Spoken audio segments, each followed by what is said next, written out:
Bienvenidos al OpenDC ABC del personaje audiovisual. Mi nombre es Alberto Arari y en este rato vamos a estar hablando sobre la creación de personajes audiovisuales y algunas características básicas para comenzar, ¿no?, con estas tareas que tienen que ver con la creación de personajes, más que nada para guiones audiovisuales. Esto se da en el marco de los talleres OpenDC online que la Facultad de Diseño y Comunicación dentro de la Universidad de Palermo en este año nos comparte para poder charlar un poco sobre temas que nos gustan, nos interesan. Se ve bien ahí, ¿no? Sí. Pueden participar ustedes por el chat, cualquier cosa para responder las consultas o hacer alguna pregunta. Bueno, me presento, mi nombre es Alberto Arari, mi formación está conectada con la crítica cinematográfica, el diseño de imagen y sonido, y también capacitación docente. Soy docente en la Universidad de Palermo, en la Facultad de Diseño. También he dado clases en otros institutos, en la Universidad Abierta Interamericana, en ICEA Altos Estudios, también en el Centro Cultural Recoleta. Y tengo algunos libros publicados, más que nada respecto de las disciplinas que yo dicto en la facultad. Por un lado, los temas que tienen que ver con el discurso audiovisual y la comunicación oral y escrita. Entre 2014 y 2017 tengo estos libros publicados, y en las nuevas ediciones del año pasado de ABC del discurso audiovisual y de COE, Introducción a la comunicación oral y escrita. Hoy vamos a ver un tema que está más conectado con el discurso audiovisual, ¿no? Y de alguna manera también, como mi libro, es un ABC, un comienzo para estos temas, ¿no? Para un público que quiere empezar, ¿no?, a conocer estos temas. Me gustaría saber de dónde son ustedes. Ya vi que hay alguien que está desde Bogotá, Giovanni. A ver si quieren ponerme en qué lugares están, si están en Argentina, en qué provincia, si están fuera de Argentina, en dónde están. Ahí están saludando desde Ecuador, México, Ciudad de Buenos Aires. Federico, bienvenido. Narciso. En Santa Fe, aquí en Argentina. ¿Qué más tenemos? En Lima, Perú. En Buenos Aires también. Berazategui. Tucumán. República de Villa Ortúzar, Aníbal, muy bien. En Concepción, Chile. También desde Uruguay. Saludos, por supuesto. Bueno, bien. Variado el público. Bueno, vamos a ver, ahí está Rosario también saludando, muchas gracias por estar. Bueno, yo voy a hacer algunas preguntitas de vez en cuando, yo a ustedes, ¿no? Miren. Y ustedes pueden utilizar el chat también para preguntar y, por supuesto, para responder algunas de las cuestiones que yo tenga. Después le doy más detalles respecto al libro, porque algo de lo que vamos a ver hoy y de otros talleres que yo he dado también aquí en la facultad, los pueden encontrar más desarrollados en mis textos, ¿no? Así como hoy yo les estoy hablando, bueno, también me pueden leer. Por supuesto que lo que vamos a ver hoy está conectado con el tema del guión.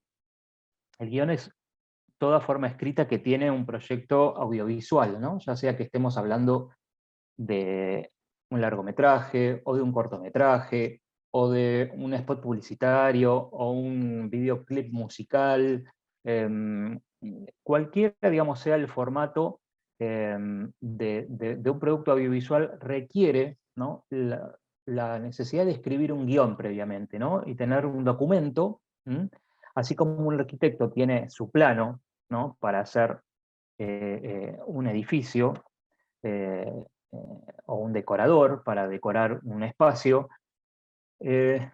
También un guionista, ¿no? O un director requiere de un guión para contar una película. Y dentro de ese guión vamos a contar un qué, ¿no? Una idea que se va a corporizar en una historia que está protagonizada por un quién o un quiénes, que son los personajes, y el cómo van a ser los elementos del discurso audiovisual, es decir, con qué disciplinas, con qué técnicas yo voy a contar esta historia, ¿no? Con la cámara, con el encuadre, la composición, el sonido, la iluminación, los colores, la escenografía, todos esos elementos que componen el mundo audiovisual, ¿no? van a confluir, ¿no? Todos juntos para ese mismo fin. El cuándo y el dónde, ¿no? Son la época y el lugar donde va a suceder esta historia que yo quiero escribir. Nosotros, como principiantes, si se quiere, podemos atravesar una escala como elemental de pasos para escribir un guión audiovisual. Partir de una idea, seguir con una storyline, un perfil de personajes, que es lo que nos convoca hoy, una síntesis argumental, una escaleta, un guión literario, un guión técnico y un storyboard. Yo miro para este lado a veces porque tengo esta presentación en este otro monitor, ¿sí? Tengo dos monitores y en uno estoy con ustedes y aquí también viendo la presentación. Estas etapas yo las recorrí minuciosamente en otro taller, que después les doy los datos al final de esta charla. Así los que tengan ganas de seguir profundizando en estos temas, hay más información sobre esto en otra presentación mía. Hoy nos vamos a concentrar en el perfil de personajes, ¿no? Aquí lo que vemos en estas imágenes son, por este lado, un guión literario. Esto para que vean una foto de un guión literario real. Y aquí abajo es una escaleta, ¿no? Que es el punto 5 de este recorrido. Una escaleta implica, se lo digo brevemente, eh, estructurar la futura historia que se va a desarrollar en un guión, ¿no? Porque fíjense que es un paso antes de escribir un guión literario, y se estructura en escenas, ¿no? Una escena es la suma de planos que comparten, digamos, mismo tiempo y mismo espacio.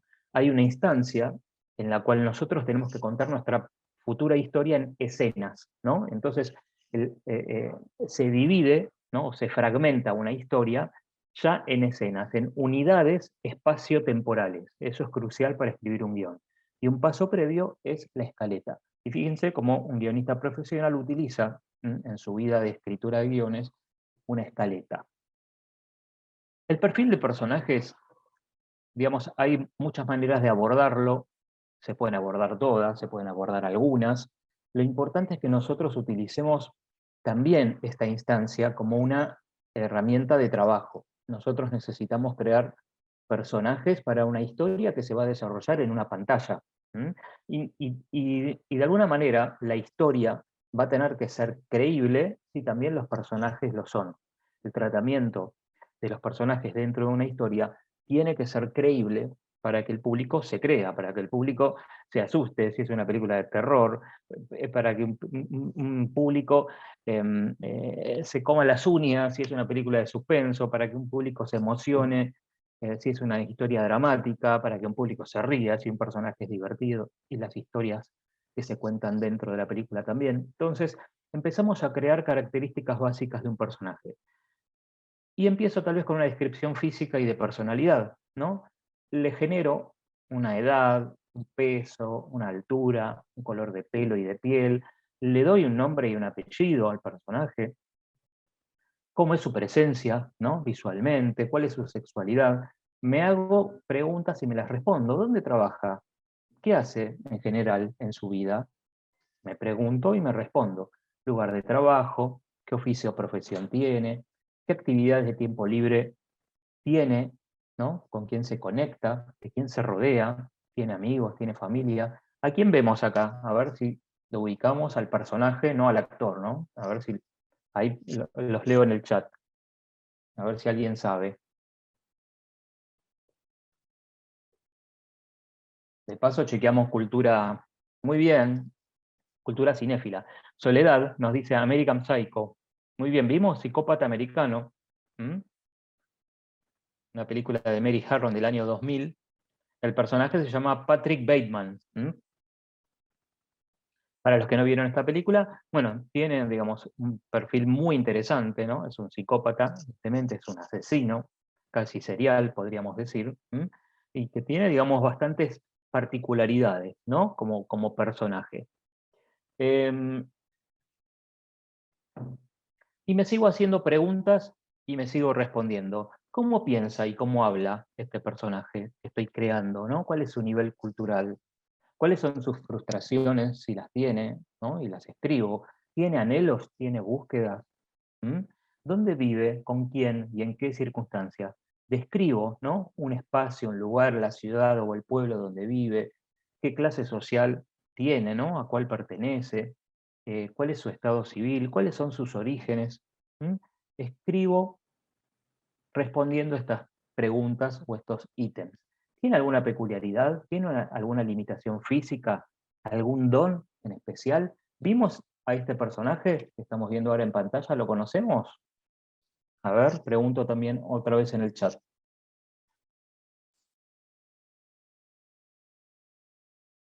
Giovanni dice que sí, muy bien. Will Hunting, nos dice Belén. ¿Mm? La película Good Will Hunting. ¿La vimos esta película? A ver si la vimos por sí o por no. Por ahí sí. No conozco el nombre más como actor. Un poco frío, dice. Sí, Yanoria no la vio. Brevemente, para decirlo, ¿no? Ya que estamos hablando de un don, ¿m? ¿Se acuerdan que este personaje tenía un don muy especial? Es un personaje que es un chico que trabaja en una universidad de científicos, por así decirlo, ¿no? De ciencias matemáticas, pero él trabaja ahí, limpia los pisos, pasa los trapos en los pasillos, limpia los pizarrones, es un pibe de limpieza, ¿no? Es un chico que trabaja en limpieza, es un conserje, como nos dice aquí Enrique. Sin embargo, él tiene un don muy especial, es un genio de las matemáticas. Lo descubre prácticamente casi sin querer, o tal vez lo sabe, pero nunca lo ha aplicado porque no le interesa. ¿M? Y sin embargo, uno de los profesores de las eminencias, ¿no? Dentro de esa gran facultad, pone en el pasillo, en el pizarrón, ¿no? Una especie de problema, ¿no? A resolver, y todos los alumnos pasan y se quedan mirando el problema y la verdad no lo pueden ni resolver. Y este muchacho, mientras limpia los pasillos, en un momento apoya el escobillón, se detiene, se quedan pensando, y mira, agarra la tiza y resuelve en 5 minutos el problema planteado por el profesor. Pero claro, ¿qué pasa? Tiene un conflicto, a él no le interesa ser un matemático, a él no le interesa ser un científico, a él le interesa trabajar todo el día, limpiando la facultad, irse a su casa, salir de vez en cuando con sus amigos del barrio, emborracharse, salir con chicas, conocer, y eso es todo, no tiene, digamos, otras búsquedas u otros anhelos, ¿no? Como nos preguntamos acá, ¿no? Anhelos y muchos no tiene este muchacho. Algo le pasa por dentro, o algo le ha pasado en el pasado para que esta persona sea o tenga, digamos, estas características. Bueno, puede ser interesante, ¿no? Crear un personaje con estas contrariedades también, un poco. Sitfield, que ha sido un catedrático de Harvard, ¿no? Un profesor de guión, que ha escrito un montón de libros sobre guión, el más conocido es el Manual del Guionista, que han utilizado y siguen utilizando muchas universidades del mundo. Él propone una división de la vida de un personaje en dos, en una vida interior y en una vida exterior.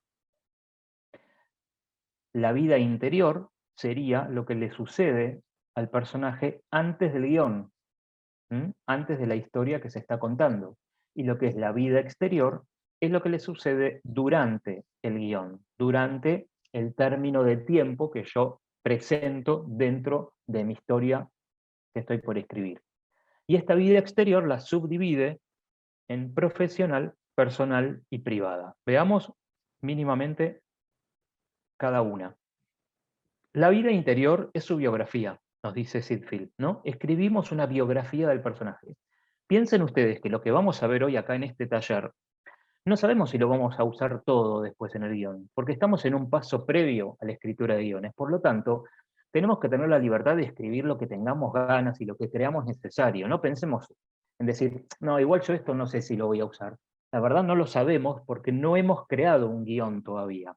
Entonces, escribimos todo lo que nos venga en la cabeza y en nuestra creatividad. Después vemos qué tachamos, qué no va, qué no usaremos. Lo que sucede antes del comienzo de la historia que se cuenta. Esta es su biografía. Escribimos lo que sucede antes del comienzo de la historia. Sitfield nos dice que escribir esta vida interior nos forma al personaje, ¿no? Le da forma al personaje. Y yo me hago preguntas y las respondo. ¿Dónde nació? ¿Tuvo hermanos? ¿Cuántos tuvo? ¿Cómo se llevó con ellos? ¿Cómo fue su niñez? ¿Cómo fue la relación con sus padres? ¿Fue a la escuela? ¿Fue a la universidad? ¿Estudió? ¿Es una persona formada en cuanto a educación? ¿Ha tenido noviazgos o relaciones románticas o amorosas? ¿Se rodea de amigos? ¿Cómo es su personalidad? ¿Cómo es su actitud? ¿Qué hace en su tiempo libre? ¿No? ¿O qué hace o qué ha hecho a lo largo del tiempo, ¿no? Hasta el comienzo de la historia?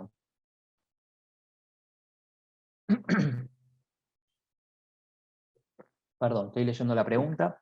Si la sexualidad de un personaje se va desarrollando durante la trama, cuando hacemos la descripción de personaje previo al guión, ¿describimos su sexualidad como en desarrollo? Bueno, vos vas a describir, digamos, la sexualidad del personaje, si estamos hablando de la vida interior, en lo que de alguna manera podamos conocer de él previamente. Si después, digamos, parte de, o la cuestión de la sexualidad va a tener que ver con la trama de la historia, o va a tener peso en la historia, porque tal vez pueda ser un personaje que tenga digamos, una cuestión sobre su sexualidad, pero tal vez no tenga un peso específico. Probablemente sí, por cómo estás haciendo la pregunta, Federico. Entonces,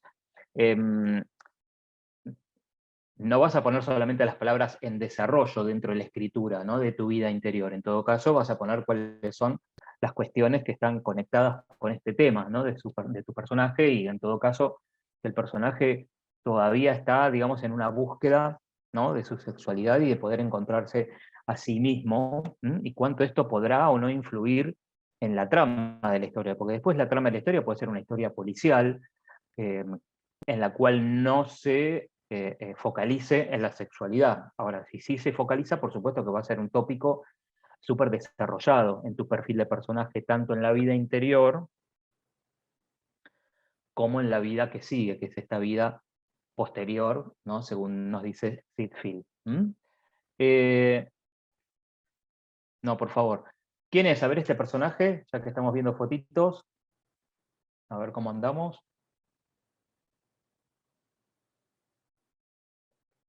Famoso, de la historia del cine. Película de Hitchcock de 1960. Ahí está, gracias Soledad. Norman Bates. Muy bien, Janoria también. Norman Bates, ¿sí? Tiene también, ¿no? Un perfil interesante en cuanto a las características, y hablando de justo también de sexualidad, un poco que hablaba Federico. Bueno, acá también hay algo de eso para poder ver, ¿no? De este personaje, y cómo de alguna manera puede tener características sobre su sexualidad, pero tal vez no es, o sí tiene un peso importante, ¿no? Para lo que hemos visto en la película, ¿no? Porque en definitiva, bueno, vamos a spoilear algunas cosas en este taller, así que para los que no vieron Psicosis de Alfred Hitchcock, bueno, sabemos que este personaje tiene una dualidad, ¿no? En cuanto a cómo se presenta frente a los demás, o qué características adquiere también como personaje. Y dentro de esta vida interior, todavía que estamos creando, vamos a definir relaciones que el personaje ha establecido a lo largo de su historia, antes todavía del principio de la historia. Seguimos con la vida interior. Todas estas relaciones que nosotros estamos creando previo a la historia van a influir en las acciones del personaje a lo largo del guión, en mayor o en menor medida. Muchas veces de esta vida interior yo puedo después tener algunos flashbacks. ¿Saben lo que es un flashback? Un flashback es una escena que se desarrolla en un pasado, ¿no?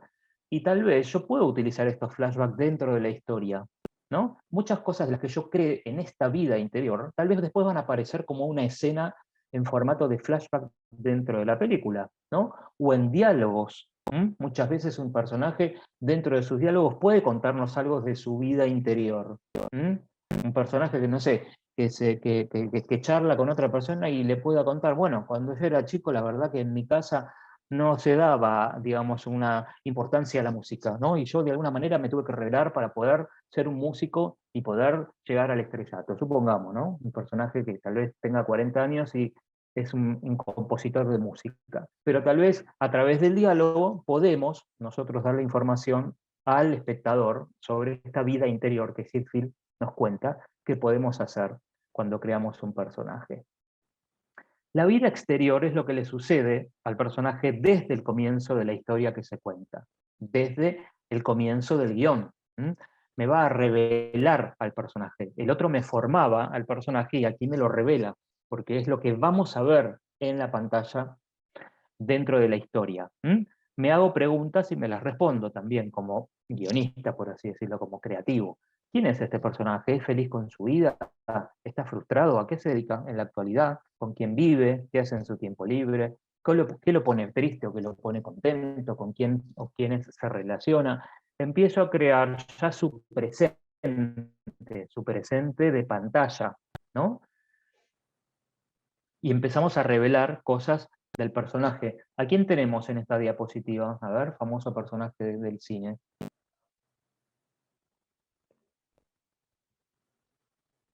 A ver cómo estamos. ¿Nos suena?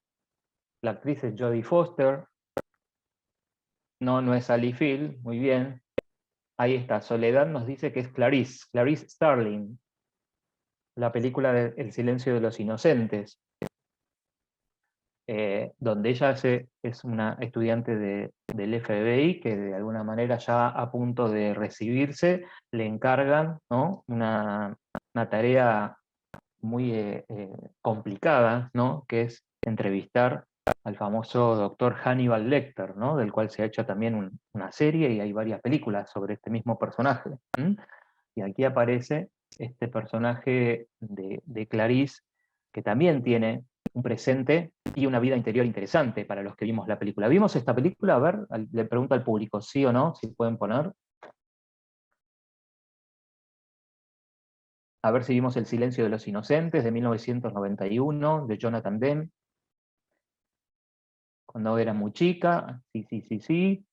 Varios la han visto. También es de verdad, Federico, la trilogía, con la segunda parte que es Hannibal, si mal no recuerdo, y la tercera es la del algo del dragón, era, ¿no? Dragón rojo, ahí está, gracias. Bueno, aquí Clarice tiene un presente de estudiante del FBI a punto de recibirse, pero sabemos cosas de su pasado, ¿no?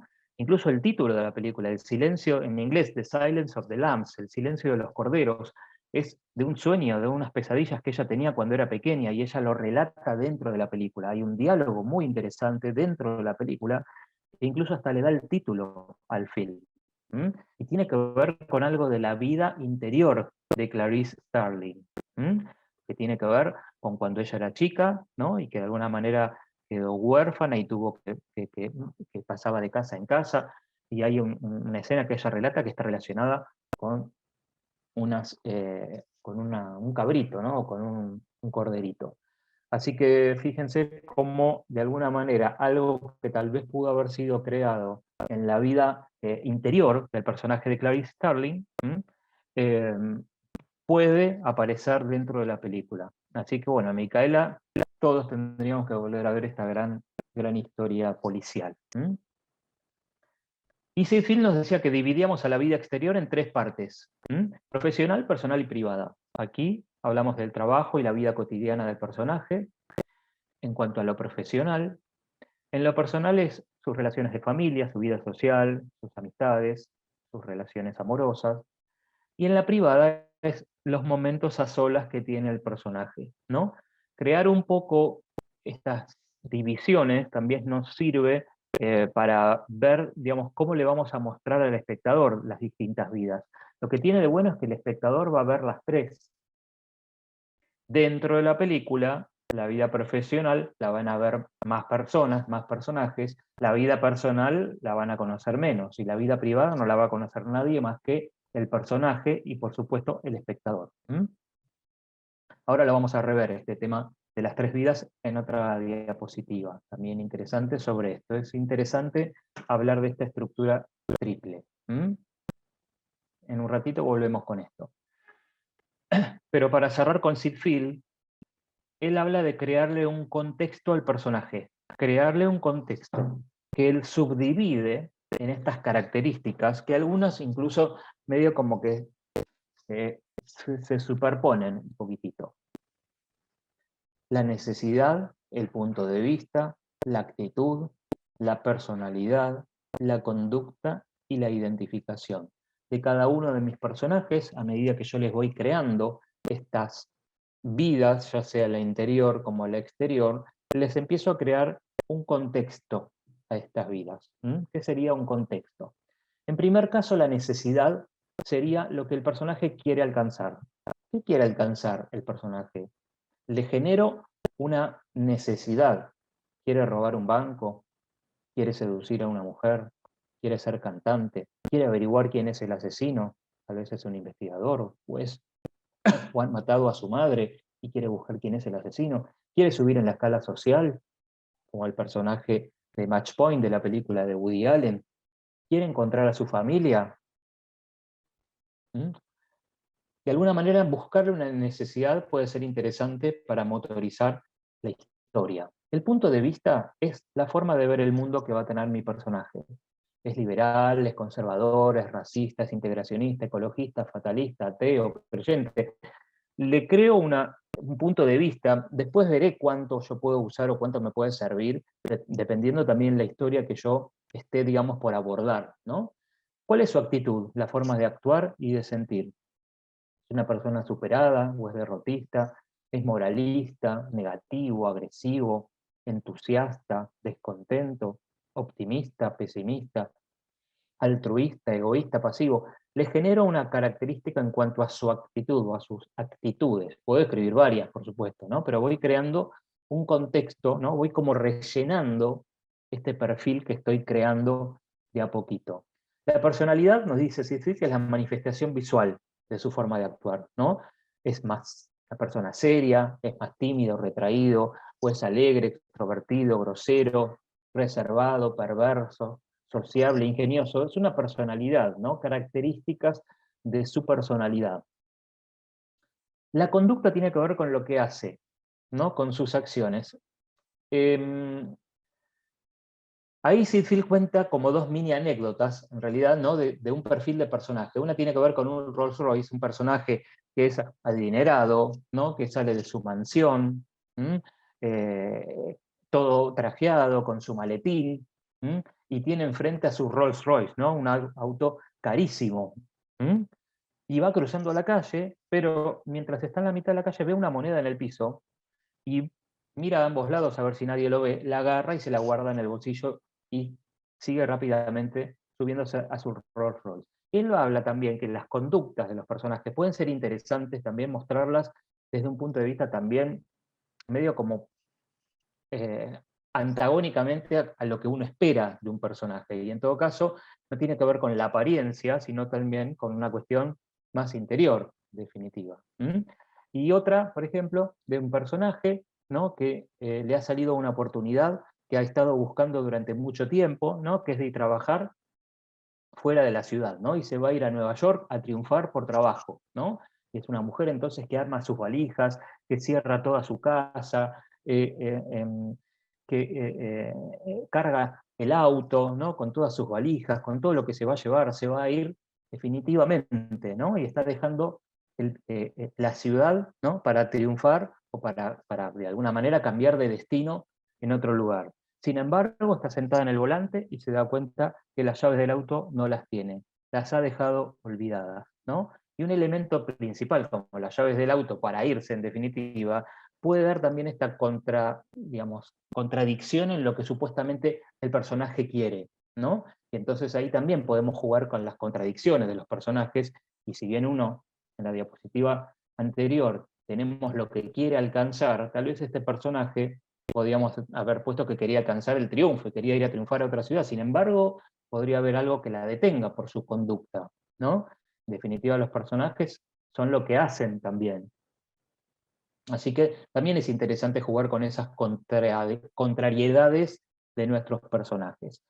Y de alguna manera tiene que haber una identificación, digamos, este factor de reconocimiento, ¿no? De yo conozco a alguien así. Cuando uno ve una película y decís, "Ay, es tal cual, no sé, mi hermana", entonces vos decís, bueno, la verdad que está bien creado este personaje, porque hay gente que puede permitir con su visionado, ¿no? Puede permitir una identificación de una persona que conoce que es tal cual así. ¿Por qué? Porque, bueno, tal vez como guionistas nosotros pudimos haber hecho una investigación o pudimos haber creado un personaje creíble, por así decirlo. Y como les decía, bueno, todas se relacionan y se superponen un poco estas características del contexto que Seinfeld nos propone. Pero bueno, es una herramienta más para que podamos darle carnadura y credibilidad a un personaje que va a ser el protagonista probablemente o coprotagonista de mi película.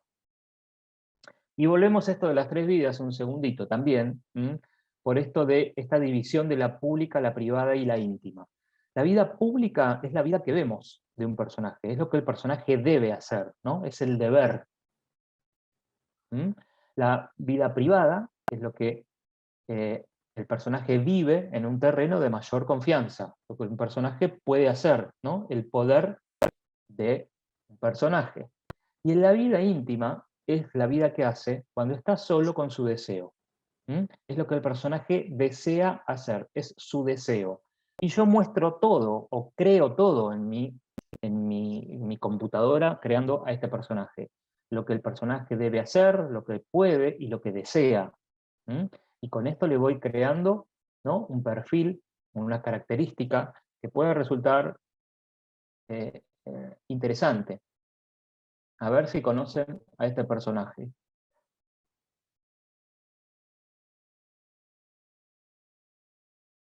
Pueden participar todos, no sean tímidos. Estamos con el chat, pueden poner ni idea, no lo conozco, no la conozco. Es un personaje de una película de origen francés. El director es austríaco en realidad. Micaela no conoce. Si no les cuento, ahora les voy a contar. Un personaje muy polémico. A ver, Néstor la vio, dice. La profesora de piano, nos dice Enrique. Muy bien. Le Pianiste, creo que se llama en francés. Maravillosa película, nos dice Néstor. Bueno, los demás supongo que no la vieron, los que están presentes pareciera que no la conocen. La película La pianista o La profesora de piano, como se llamó por lo menos aquí en Argentina, es una película bastante polémica, no es para todo público, o bueno, si son muy sensibles, tal vez la deberían saltear, pero es un personaje en el cual se ven muy claramente las tres vidas, la vida pública, la vida privada y la vida íntima. Yo les seleccioné como imágenes de la película y las pude, digamos, dividir como en estas tres vidas.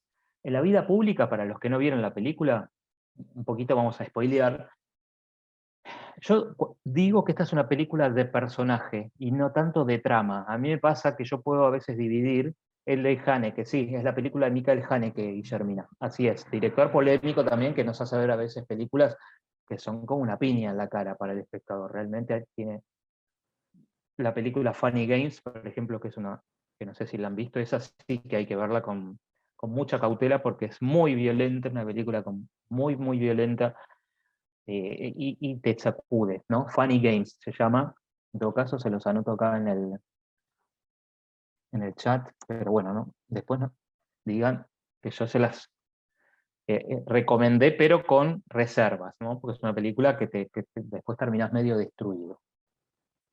Con esta película, Haneke nos presenta a una profesora de piano, una mujer que da algunos pequeños conciertos en mansiones, ¿no? Donde la élite se reúne a escucharla, ¿no? Es casi como una eminencia. También es profesora, como dice el título en castellano, ¿no? Profesora de piano, ella le da clases particulares a jóvenes interesados, ¿no? En ser concertistas, ¿no? Por lo tanto es una mujer que está en muy alta estima, ¿no? Dentro de lo que es la alta sociedad donde ella vive. En la vida privada vemos algunas características que tienen que ver con una relación con su madre, con quien convive, ¿no? Es una mujer soltera que vive con su madre, duermen juntas en la cama, comparten la cama, se pelean hasta físicamente, ¿no? La madre le pega, ella le devuelve, la trata como una nena jovencita, le dice, ¿por qué viniste hasta ahora? ¿No? ¿A dónde te compraste este vestido? ¿Para qué lo vas a usar? ¿No? Tienen como altos conflictos. También hay un estudiante, un alumno que la desea, ¿no? Románticamente, y de alguna manera también tienen algunos encuentros, ¿no? Fíjense, esto es en un baño, eh, furtivos, ¿no? Donde de alguna manera ella quiere tener un determinado tipo de relación, no vamos a spoilear, ¿no? Pero que de alguna manera no está muy conforme con lo que el joven le ofrece, ella quiere otro tipo de relación. En su vida íntima, esto no lo ve nadie más que el espectador, ¿m? Ella se encierra en el baño y se autolesiona sus partes íntimas, ¿no? Agarra una hoja de afeitar y se lastima entre las piernas, ¿no? Aparentemente buscando algún tipo de placer, o no, no sabemos, tampoco es que está explicado, pero tiene que ver con las características de su perfil. Eh, Se va a cines pornográficos, donde hay hombres mayormente que están mirando películas pornográficas y donde, bueno, hacen sus cosas íntimas y dejan tirados papeles sucios y ella los agarra y los huele y de alguna manera alimenta algún tipo de placer interno que ella tiene. Y entonces vemos deambular a este personaje durante la película, ¿no? Teniendo sus relaciones con las personas con las que se conecta, con su madre por un lado, con sus alumnos por el otro, con este joven que de alguna manera la festeja románticamente. Y bueno, es muy interesante, muy interesante desde el punto de vista del personaje, al margen de las cosas que se sucedan en el guión y en la trama. A mí me parece que aquí el foco está puesto en ella y en todas estas relaciones que tiene en estas tres vidas. Así que recomendable para los que les interese ver un perfil de un personaje complejo, ¿no? Complejo, interesante desde ese punto de vista. También con la salvedad de estas cuestiones que tal vez puedan ser un poco fuertes en cuanto a la sexualidad del personaje, antes que hablaba alguno de ustedes respecto del tema de la sexualidad de un personaje. Hay un concepto que no voy a desarrollar yo en este taller, que está en el otro taller que yo ya he dado, que después les voy a dar los datos para que vayan a verlo. La storyline es una síntesis muy breve de la historia, que se escribe al principio del acto creativo que tiene un guionista. Uno puede escribir y utilizar la storyline como una herramienta. Es una sinopsis muy breve, de pocas líneas, en la cual yo planteo el conflicto de mi historia. Ahora vemos el concepto de conflicto, porque está muy ligado con el personaje. Pero escribir una storyline es como una especie de faro, ¿no? Aquí les pongo como una especie de metáfora. Un faro que le permite al guionista saber a dónde va con su historia, y que de alguna manera podrá modificarse en el proceso creativo, ¿no? Recuerden que vimos al comienzo que para escribir un guión seguimos ciertos pasos, y en cada paso que damos podemos estar modificando la historia constantemente.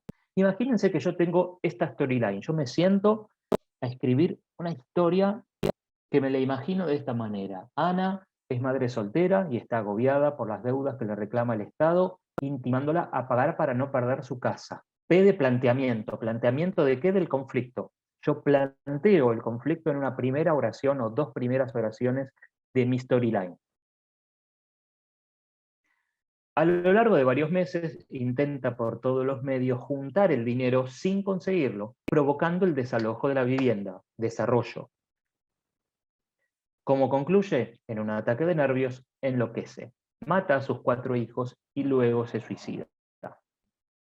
Drama griego, digamos, por así decirlo, ¿no? Pero tengo una historia dramática, tengo un conflicto concreto que el personaje tiene, es un personaje que de alguna manera necesita pagar unas deudas para que no le quiten su casa, que es lo que más tiene, y encima vive con sus 4 hijos. Por lo tanto, acá tengo un conflicto muy complejo, ¿no? De un personaje.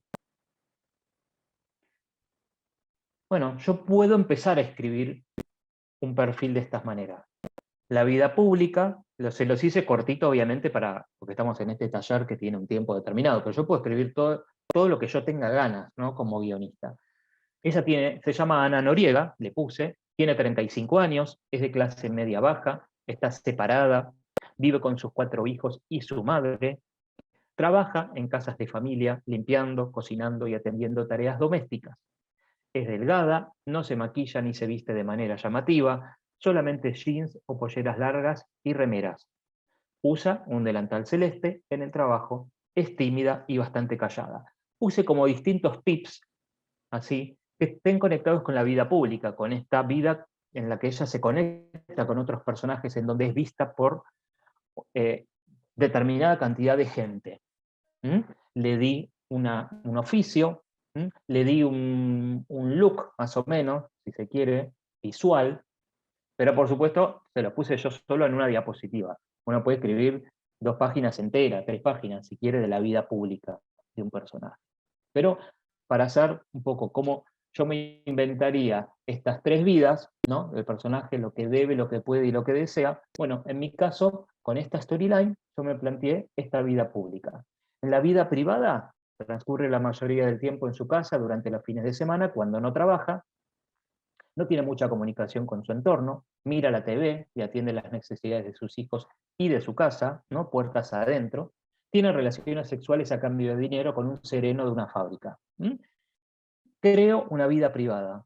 De todo esto yo después me puedo hacer escenas, ¿se entiende? O sea, yo después cuando vaya a escribir mi guión, acá ya estoy viendo escenas de una película, con solo crear el perfil de mi personaje. En la vida íntima, es decir, cuando está a solas, alguna vez se llora frente al espejo de su cuarto y luego se acuesta sollozando, abrazándose a su almohada con brazos y piernas. El poco dinero que tiene lo guarda en una cajita oculta. Y puedo seguir, se lo podría hacer mucho más largo, pero lo que importante es que empecemos a desarrollar cuestiones que estén ligadas a estas 3 vidas. Esta es una manera también, ¿no? De jugar con las 3 vidas de un personaje. Pobre mujer, ¿sí? Bueno, es que bueno, imagínate que con que yo escribiéndome esta storyline, y bueno, voy a tener que generarle, digamos, un perfil que esté acorde y que de alguna manera también condimente esta desgracia a la que de alguna manera ella está expuesta, por así decirlo. Así es. Y yo les hablaba del conflicto hace un ratito. El conflicto es ese enfrentamiento entre fuerzas y personajes, ¿no? A través del cual la acción se va a desarrollar hasta el final. Ese conflicto es la esencia del drama, ¿no? Drama significa acción en latín. Y si de alguna manera no tengo yo un conflicto, ¿sí? O no tengo acción, y bueno, no hay drama en una película. Por eso es interesante pensar un personaje que tenga conflicto cuando yo lo estoy planteando. Y de alguna manera puede estar el conflicto, no sé, si yo me voy para acá atrás y estoy hablando tal vez de una necesidad, lo que quiera alcanzar, cualquier cosa que se le oponga a esto que quiero alcanzar ya me va a generar un conflicto. O sea que también algo de lo que yo usé antes, lo puedo aplicar después para la generación de un conflicto. Y el conflicto está muy relacionado con el individuo, ya sea en relación con los demás, ya sea en relación con el mundo exterior, o ya sea consigo mismo. Y eso me provee una clasificación de tipos de conflicto. Yo lo divido en 3. El conflicto, por un lado, con una fuerza humana, con otro hombre, cuando hablo de hombre hablo de seres humanos, ¿no? O grupo de personas. Cuando tengo en una historia un conflicto en donde el conflicto pasa por el choque o por el enfrentamiento de personajes o de un personaje con otros personajes, es un conflicto con una fuerza humana. Aquí pongo 3 ejemplos cualquiera, diferentes. Cape Fear, Cabo de Miedo, de Martin Scorsese, Kill Bill, de Quentin Tarantino, Entre los muros, de Lorraine Catet. ¿Alguno vio alguna de estas películas? ¿Cuál vimos de estas 3? A ver, los leo.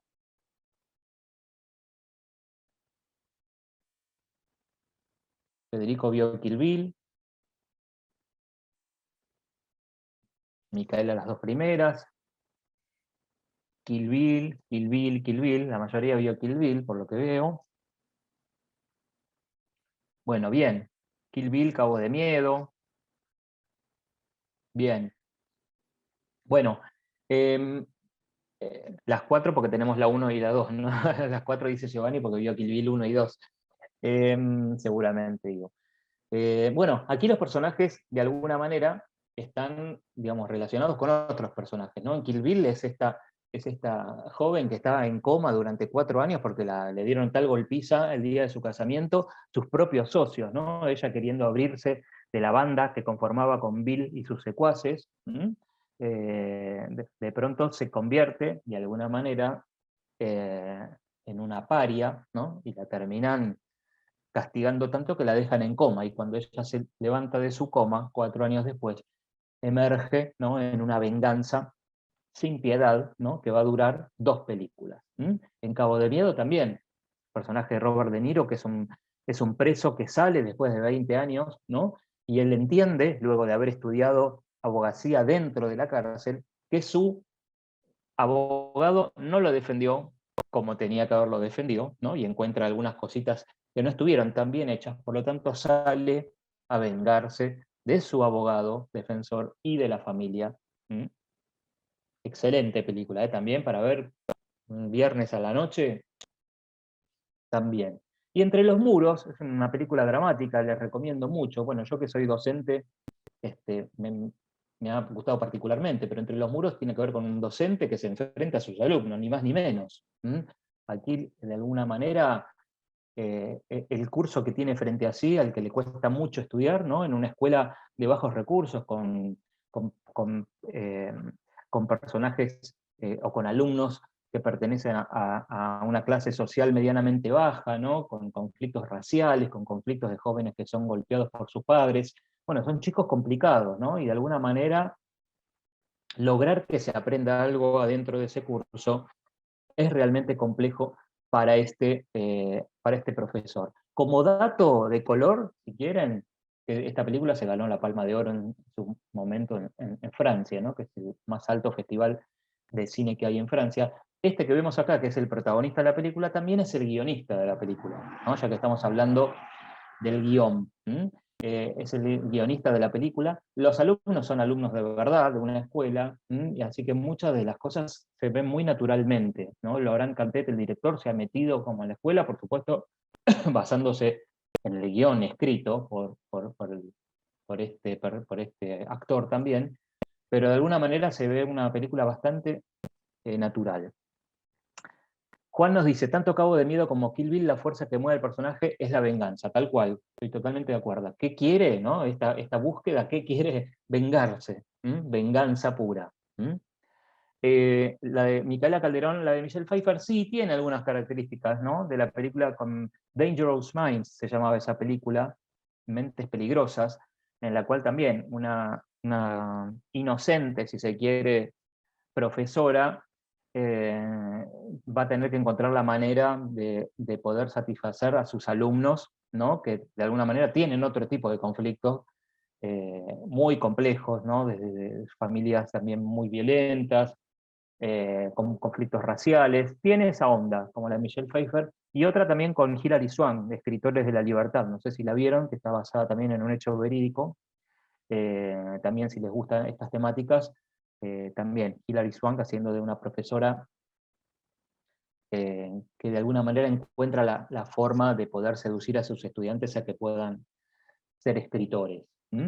Así que acá tenemos conflictos, todo esto que estamos nombrando, con fuerzas humanas. Después tenemos las fuerzas no humanas. Las fuerzas no humanas son aquellas películas en las cuales la naturaleza u otros tipos de obstáculos son las que generan este tipo de conflictos. Y así es, sí, Micaela Detachment también, la película con Adrien Brody, creo que es, ¿no?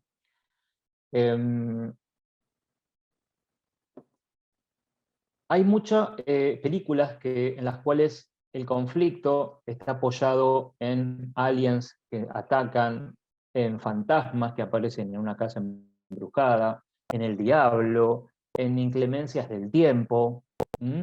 Eh, los, los dinosaurios en las películas eh, de Jurassic Park y toda la saga. El Exorcista, una película clásica ya del cine, ¿no? Donde el diablo que se mete en el cuerpo de una niña, de alguna manera es el que hace todos los estragos en la película. En la película Lo Imposible lo vimos, una historia verídica también, sobre el tsunami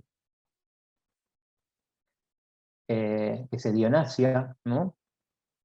Muy fuerte también, una historia verídica de una familia española. Bueno, todo esto, ¿no? De alguna manera son conflictos que motorizan la historia y de alguna manera son obstáculos no humanos, ¿no? O una enfermedad también puede ser un conflicto, ¿no? Cuando el personaje descubre que tiene cáncer y ese es el hilo de la historia que se va a contar, bueno, también son fuerzas no humanas, de alguna manera.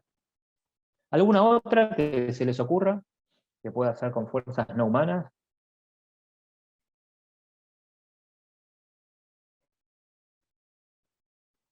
Hoy hay tantas películas, me pareciera que son más de fuerzas no humanas que otra cosa, ¿no? Las que se estrenan en los cines, ¿no? Como Aliens, como dice Micaela, ¿m?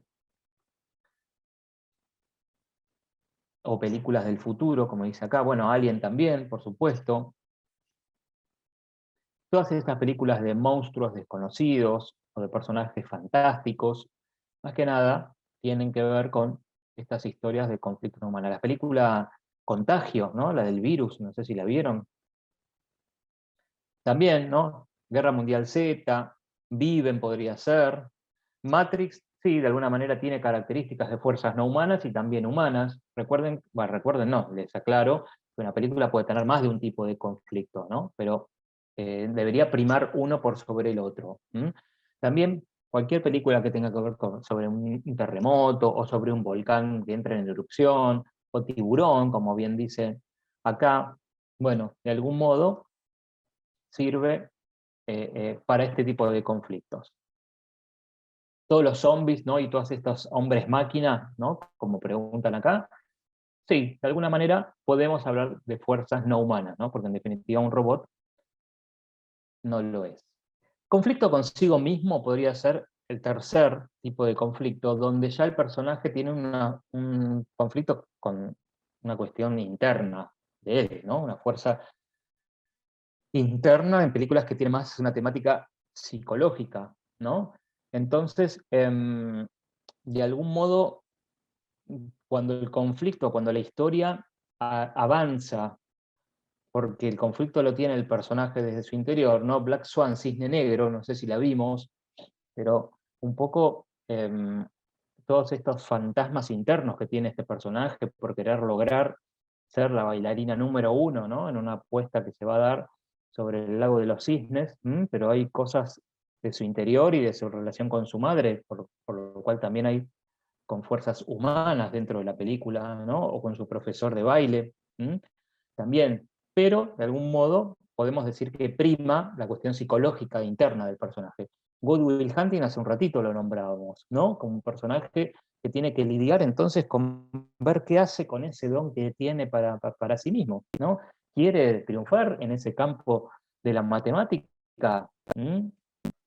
¿O o prefiere seguir con esta vida? Creo que se llamó Mente Indomable en España, ¿eh? Y acá en Argentina se llamó En Busca del Destino, a esta película Good Will Hunting. No sé si Una mente maravillosa. Ah, vos decís Mente Brillante, la película con... eh, Mente Indomable, el indomable Will Hunting. Sí, sí, son distintas películas, pero sí. La Russell Crowe también, ¿no? Tiene también algo de características con fuerzas no humanas y consigo mismo, ¿no? Porque en definitiva también tiene esta enfermedad, podemos decir, ¿no? Que de alguna manera de ver personas que le hablan, puede tal vez también que ver con fuerzas no humanas si lo pensamos desde un punto de vista de alguna enfermedad que pueda tener el personaje. Así que bueno, podemos decidir nosotros por qué camino ir, ¿no? Si vamos por el camino de un conflicto con fuerzas humanas o con fuerzas no humanas, ¿cuál va a primar? En una película puede haber de los tres, ¿eh? Ojo, puede haber de los tres, pero tenemos que decidir un poco cuál va a ser el protagonista, digamos, el tipo de conflicto protagónico. A ver si yo tengo que clasificar conflictos como fuerzas humanas, no humanas o consigo mismo. Yo les pregunto, por ejemplo, 127 horas. Pónganme a ver en el chat FH, FNH o CM. Si es que la vimos, 127 horas con James Franco. A ver si los que la vieron, si conocen cuál tipo sería.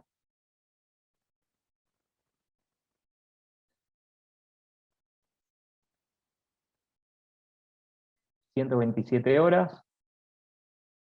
El conflicto principal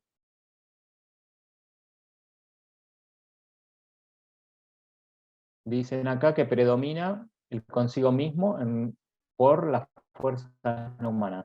¿Qué le pasa a este personaje? ¿No? Está andando en bicicleta.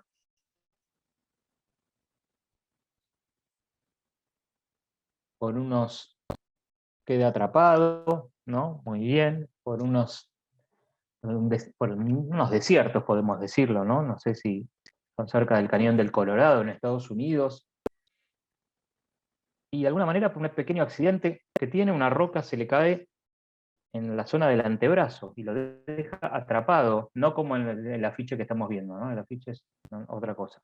Pero queda atrapado también en una historia verídica, ¿no? Por un desprendimiento de una roca que lo deja de algún modo inmovilizado, donde no puede, su brazo probablemente destrozado por una roca muy grande, queda debajo de la misma y no tiene forma de salir, queda atrapado.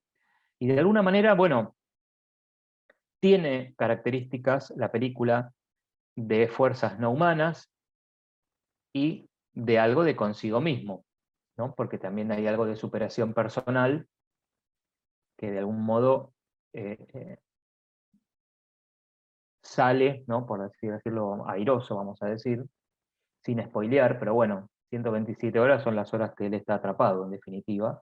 Algo parecido a lo que le pasa al náufrago de Tom Hanks. ¿La vimos esa película? Que de algún modo también, ¿no? La fatalidad que lo deja durante 4 años en una isla, él lucha contra la, la naturaleza. Me río porque ahí Micaela todavía, Wilson, ¿no? La pelota a la que él le confiere algún tipo de identidad, simplemente por su mano ensangrentada que queda estampada en un momento y parece como una carita y todos lloramos, ¿no? Con Wilson en algún momento. Eh, Así que es parecido, ¿m? A este tipo de planteo. ¿M? The Beaver, ¿la vimos? Una película con Mel Gibson, dirigida por Jodie Foster, la protagonista de El silencio de los inocentes, dirigió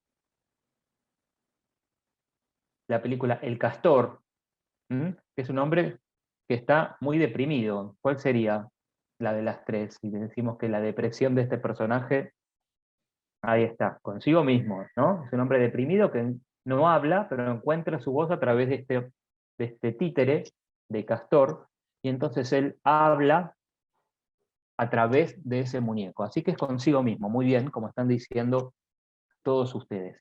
A ver, Titanic, que siempre me genera polémica en mis cursos.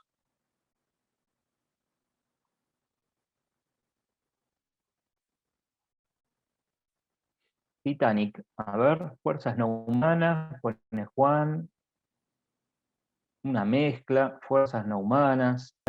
Pensemos en el conflicto central de la historia, Titanic. Nah, no vale poner las tres. Pensemos cuál es la principal. Puede tener las tres, ¿no? Podemos decir que tiene las tres. ¿Cuál es el conflicto central y principal? ¿Con fuerzas humanas, con fuerzas no humanas o consigo mismo? A ver.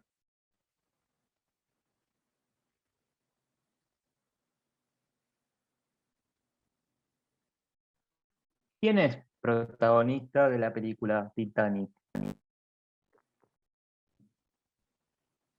Rose, ella, dicen por acá. Bien. Leonardo, estoy en dudas. Leonardo también es protagonista, pero al lado de Rose. ¿Por qué Rose es protagonista? Cuando empieza, ¿quién arranca la película? ¿De quién es el relato? A ver si nos acordamos. Sobrevive el desastre, muy bien. ¿Se acuerdan que es la viejita que arranca la película? Es una viejita Rose que cuenta la historia, conocemos la historia a través de ella, en definitiva. Así que con la búsqueda de este medallón, y pasaron décadas, así que podemos decir que el conflicto lo tiene Rose, si se quiere, ¿no? Por esto de enamorarse de una persona de la que no tenía que enamorarse, porque ella ya estaba comprometida, ¿no? Con su prometido, con quien viaja, incluso en el Titanic, sin embargo, se ve atraída por otro hombre. Así que Claro, bueno, tenés de las tres, como dice Micaela. Bueno, fuerzas no humanas por el Titanic hundiéndose. Claramente el iceberg forma parte del conflicto de la historia. ¿Eh? Lo que pasa que, bueno, dentro de la película es un evento que sucede casi a las 2 horas de película, ¿no? Recuerden que Titanic dura más de 3 horas. Eh, yo entiendo que el conflicto con fuerzas humanas es el conflicto principal de esta película y hay algo de consigo mismo también por ver qué va a hacer Rose entonces con todo esto que le pasa, ¿no? Pero en definitiva, quién sería de alguna manera antagonista en esta película?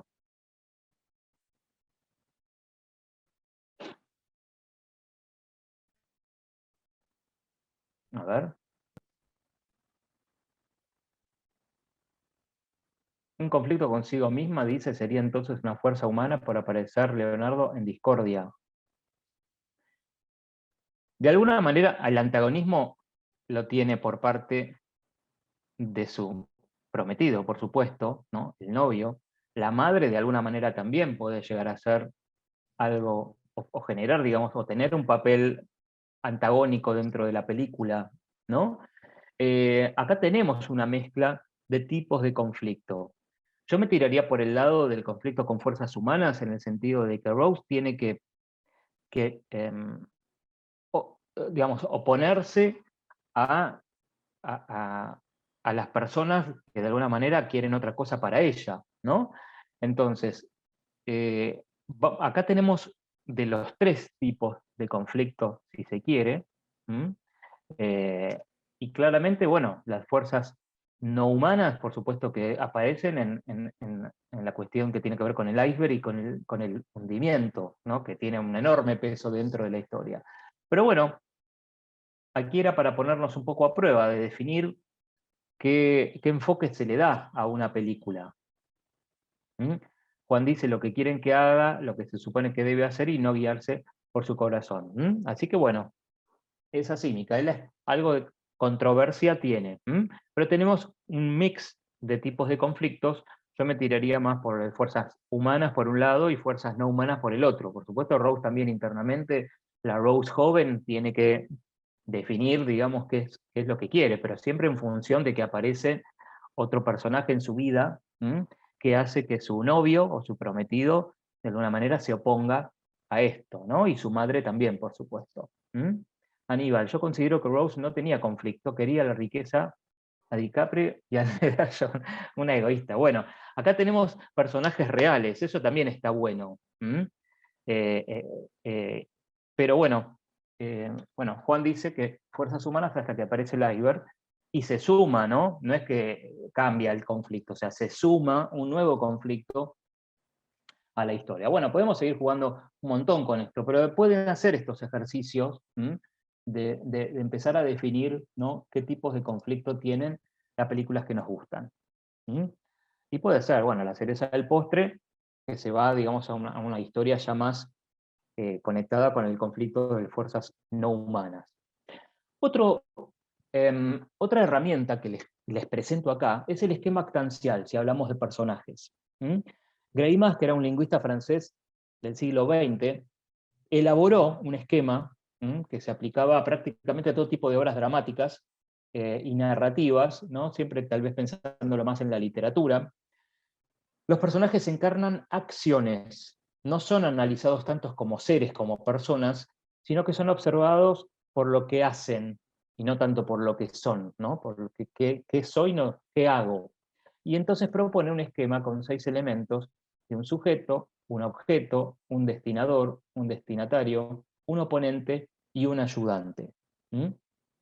Veamos eh, qué es cada cosa y cómo se conectan, ¿no? El sujeto es el protagonista de la historia, que busca un objeto y se conecta con los otros actantes del esquema. Ahora vemos. El objeto es el objetivo que persigue el sujeto. Puede ser algo material o puede ser una búsqueda personal, pero se lo llama objeto, que tiene que ver un poco parecido a lo que decíamos antes con la necesidad de la cual nos hablaba Sid Field. El destinador es la fuerza que impone la búsqueda de este objeto. Es el quien ordena al sujeto el logro de un objetivo. Puede ser su propio destinador el sujeto, así que tal vez en una historia, sujeto y destinador tal vez sean el mismo personaje, pero es quien empuja, de alguna manera, al sujeto a buscar este objeto. El destinatario es el beneficiario del objeto, es quien recibe lo conseguido por el sujeto. A su vez, entonces, el sujeto también puede constituirse como destinatario del objeto, porque en definitiva, lo que él busca puede ser para sí mismo, así que también puede ser sujeto, destinador y destinatario dentro de una misma historia. El ayudante va a ser el que presenta su apoyo para que el sujeto consiga el objeto. Y el oponente va a ser el que obstaculice la misión del sujeto o que tal vez pretenda este objeto que persigue el sujeto. ¿Mm? Entonces, yo puedo pensar también mi futura historia en función de los personajes, en función de estos actantes de una historia, ¿Mm? Y por supuesto, como estamos diciendo, ahora yo, Juan, te muestro una historia en donde se pueden definir los 6 por separado. ¿Mm? Entonces, pueden entremezclarse, por supuesto. Lo importante es que nosotros entendamos primero por separado qué es cada cosa, y después, como guionistas, podemos conferirle después una característica o más a cada uno de estos personajes. Porque supongamos que, no sé, que yo quiero, soy un estudiante que quiere conseguir un título y recibirse de ingeniero naval. Bueno, yo soy el sujeto, el objeto va a ser el título de ingeniero naval, y voy a ser destinador y destinatario al mismo tiempo, porque yo soy el mismo que me impulso a seguir esta carrera y soy el que va a obtener ese título. ¿Mm? Ayudantes pueden ser mis profesores y mi familia, tal vez, y mi oponente tal vez pueda ser algún, no sé, o mi padre que está separado de mi madre y no quiere que yo estudie y quiere que trabaje, ¿no? Entonces, puedo primero entender estos conceptos para después ver cuáles les confiero a mis personajes. Repito, es una herramienta también, puedo no usarla. Yo acá estoy, en este encuentro, estoy presentando cosas que podemos usar eh, para armar personajes. Caperucita la vimos, ¿no? O la leímos alguna vez. Caperucita es el sujeto de la historia. Y llevarle comida a su abuelita es su objetivo final, su objeto. Quien la manda es su madre. ¿Mm? La destinadora es la madre de Caperucita, y la abuela va a ser la destinataria de la comida, en definitiva, ¿no? El objetivo de llevarle comida es para que su abuela tenga su comida. ¿Mm? El lobo es el que se va a oponer, y el cazador o el leñador va a ser el que ayuda a Caperucita. ¿Mm? Ahí está, justo lo estaba diciendo Federico. Que, mirá, combinamos bien, Federico, ¿eh? No vamos a decir que nos comunicamos antes de este taller, no, mentira. Está bien, está muy bien, Federico. Puede ser un asistente de mentira que yo puse para que esto salga bien, pero no. A ver, ¿qué pusiste? Yo lo asocio siendo ella el sujeto, la comida el objeto, la madre el destinador, la abuela el destinatario, el leñador ayudante. Perfecto, ¿ves? Tal cual. Ahora yo me inventé tal vez otra historia en la cual podemos diferenciar a los 6 actantes. Un detective privado es contratado, perdón, por la dueña de una joya, que es la que va a ordenar la búsqueda, ¿no?, de esa joya perdida o robada. El objetivo entonces de este detective privado es encontrar una joya robada que su dueña lo mandó a buscar, ¿no? Una mujer que le paga a un detective privado. ¿Por qué? Porque se lo quiere regalar a su hija. Esta joya, supongamos que yo te digo que la hija de la dueña se va a casar, entonces quiere regalarle esta joya para que luzca en su casamiento. ¿Mm? El ex marido de esta mujer tal vez busca este mismo objeto, tal vez quiera hacerse de este objeto, probablemente para venderlo, y un policía podrá ayudar al detective privado, en todo caso, a encontrar esta joya. Bueno, es un invento, ¿no? Yo puedo inventar una historia para diferenciar y tener estos actantes y que cada uno tiene como su objetivo. Sí, también podría ser de que podamos invertir, ¿no?, ex marido y policía, en todo caso, ¿sí? Podría ser también. Entonces, ¿para qué nos sirve saber esto? Por un lado, poder entender y poder diferenciar las fuerzas, ¿no? La fuerza que tiene el sujeto tiene que ser similar a la que tiene el oponente, porque si no, yo voy a hacer una historia previsible. Entonces yo tengo que poner a mi oponente dentro de este esquema con una fuerza similar a del sujeto, o sea, que este es el que se va a enfrentar a mi sujeto, por lo tanto tiene que tener igual y hasta más fuerza incluso, en muchas películas vemos que hasta tiene más fuerza, ¿no?, el oponente. Así que tengo que entender la diferencia entre ambos, pero también para conferirle una misma fuerza al oponente como la que tiene el sujeto. Después, en busca del objeto, o del superobjetivo, o de la necesidad, el sujeto se va a mover a lo largo del guión. Generarle este objeto a mi sujeto también me va a servir a mí como guionista para saber, bueno, qué busca, ¿no? Para no irme después por las ramas, en todo caso, y tener en la cabeza cuál era el objetivo principal. El ayudante también debe diferenciarse bien del sujeto. Ojo con esto, que tal vez me enamoro como guionista de mi personaje que es ayudante y entonces le empiezo a meter en un montón de escenas y capaz que empiezo a desdibujar un poco la búsqueda, ¿no?, de mi protagonista, en definitiva. Y el destinador también tiene que tener un peso suficiente para que el sujeto se ajuste también a ser destinatario, en el caso de que también el sujeto eh, eh, digamos, reciba una orden de alguien, ¿no? La relación que tienen que tener estos dos personajes, destinador y sujeto, también tiene que tener, de algún modo, bueno, una fuerza para que el sujeto en definitiva haga lo que le está pidiendo el destinador, ¿no? Así que un poco poder entender la diferencia entre ambos para después ver cómo yo los voy a relacionar adentro de la historia. El oponente, ¿no? Hago un paréntesis también con el oponente, porque esto lo vi en algún lado y me interesó, y podemos jugar, digamos, con distintos tipos de oponentes, el que se llama villano espejo, el que se llama villano amenaza o el que se llama villano protagonista. En el primer caso, espejo, su nombre lo dice, y es más que nada igualarlo un poco con el protagonista, ¿no? Mucho pasa en las películas de superhéroes, en las cuales yo le asigno características paralelas a mi villano, ¿no?, similares a del protagonista, pero que de alguna manera desafía justamente ese propósito que el protagonista tiene. Otro puede ser el villano amenaza. ¿Por qué amenaza?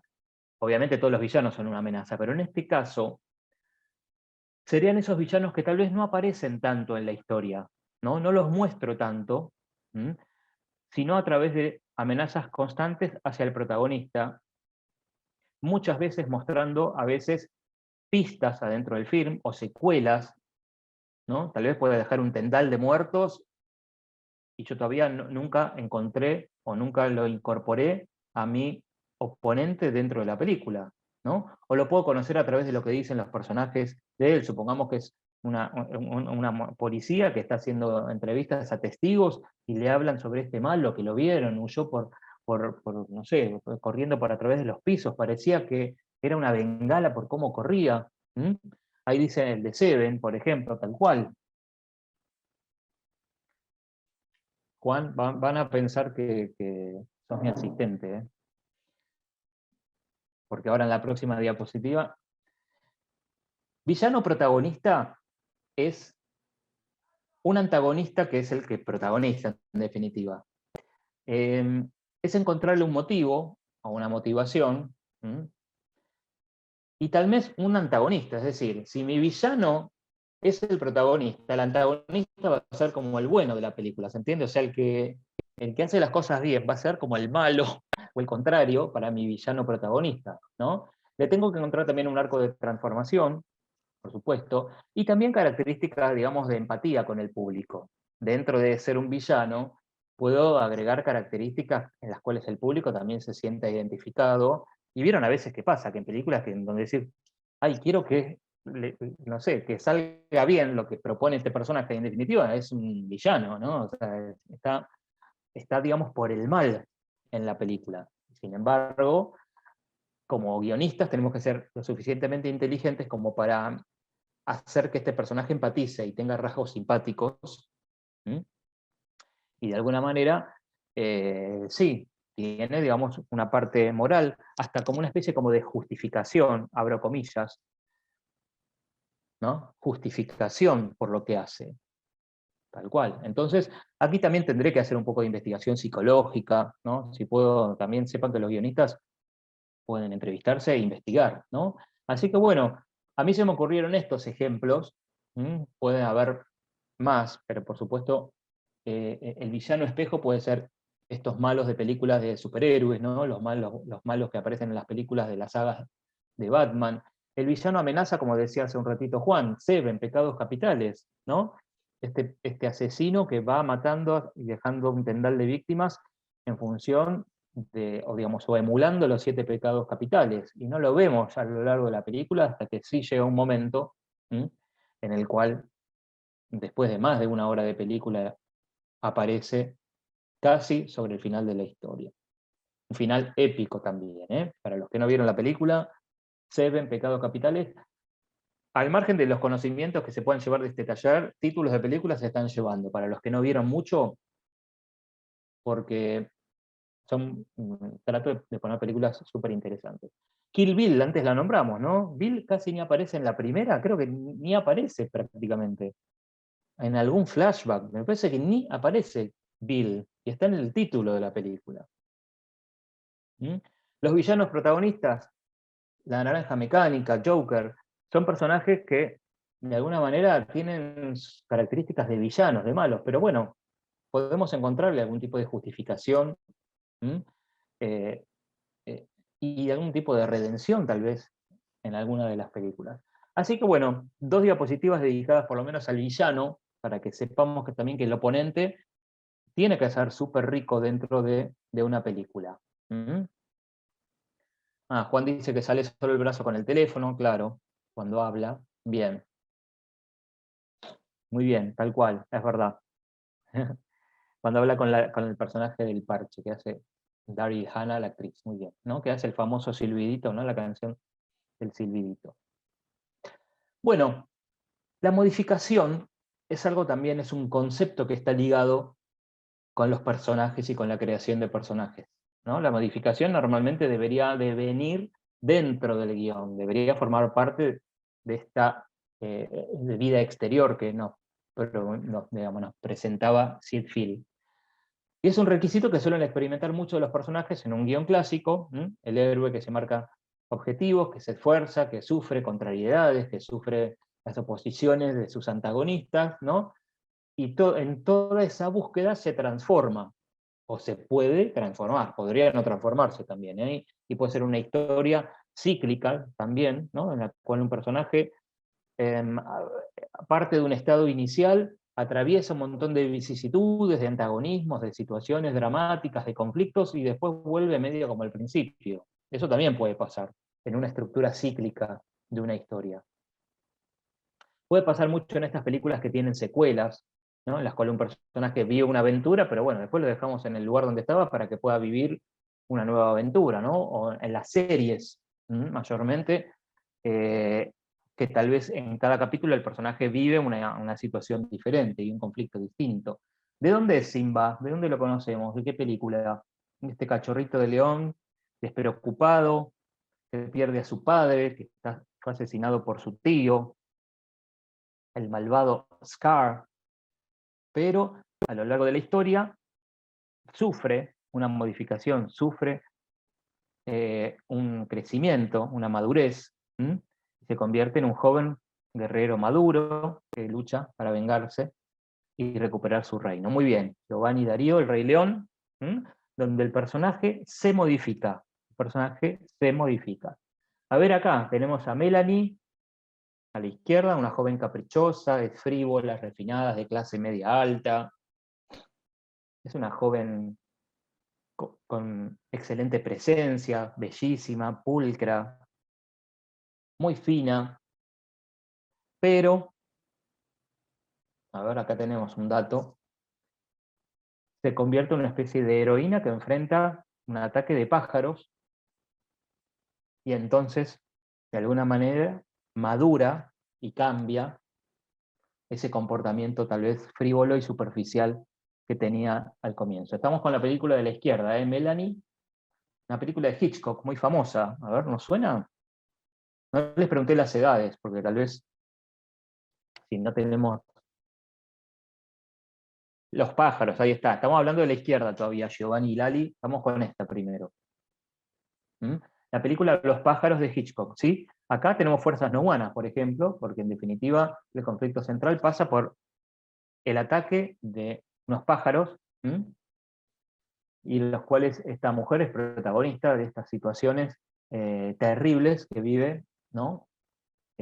Fuera de este lugar de confort que tenía al comienzo. Y ahora sí, Jack, de la película El Resplandor, que es un escritor al que lo invitan a pasar una estadía en un hotel para que él pueda escribir, y de paso él puede convertirse en un guardián y cuidar este hotel que va a quedar totalmente vacío la temporada de invierno. Se muda con su esposa y su hijo por varios meses, ¿no? Donde van a estar un poco aislados por la nieve, y este hombre a lo largo de las semanas y a lo largo de los meses empieza a enloquecerse por los fantasmas que puede haber dentro de esa mansión, de ese hotel, y quiere matar también a su familia. Pero bueno, spoiler alert, muere congelado. Y digamos, sufre también una modificación, ¿no? Un personaje que lo veíamos al comienzo como un tipo responsable, un tipo cálido, con su esposa, con su hijo, viajando en el auto hacia este hotel, ¿no? Conociéndolo.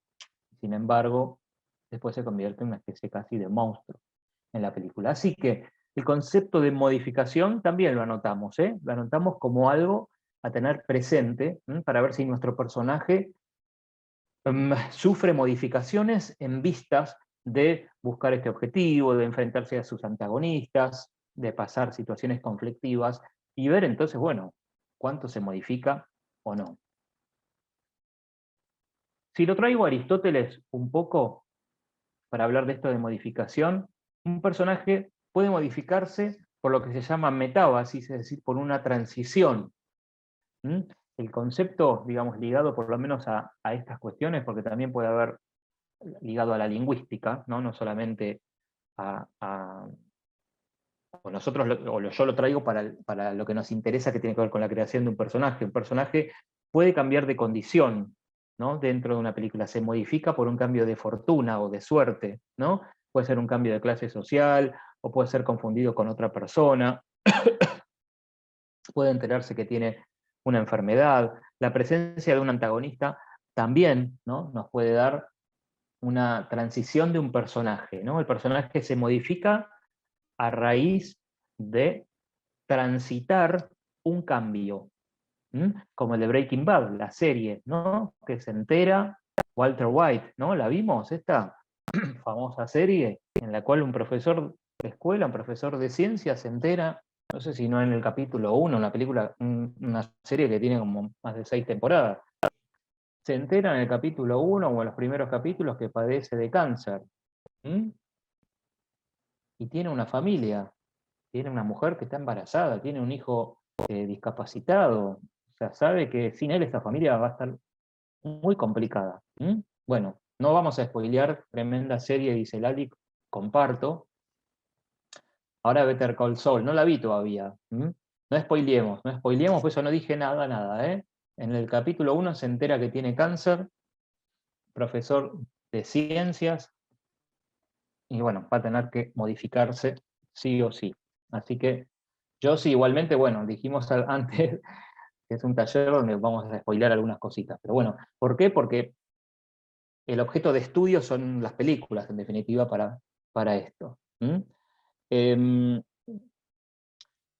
El concepto sí, la voy a ver, Better Call Saul, hay muchos que me la están diciendo, ¿eh? Es lo que se llama un spin-off, ¿no? Lo decimos ya que estamos, cuando de una serie, de una película muy famosa o que fue muy exitosa, sacamos un personaje, tal vez, y lo hacemos vivir aventuras por separado, estamos hablando de un spin-off.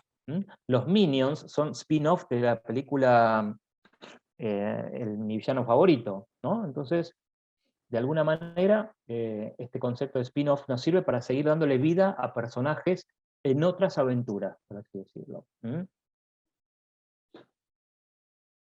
Probablemente sí, Juan.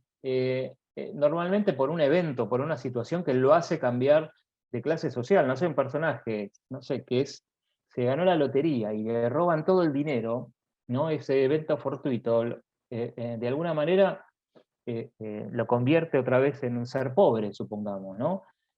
O como en Blue Jasmine que puse acá, ¿no? Una mujer de clase social alta que de pronto se encuentra sin dinero, sin casa, despojada de todo.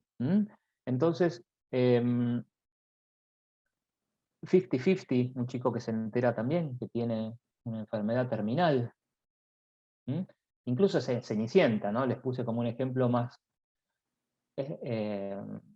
universal, si se quiere, ¿no? En el tema de cambio de clase social o un cambio de fortuna, ¿no? Como Pretty Woman también, parecido. Así que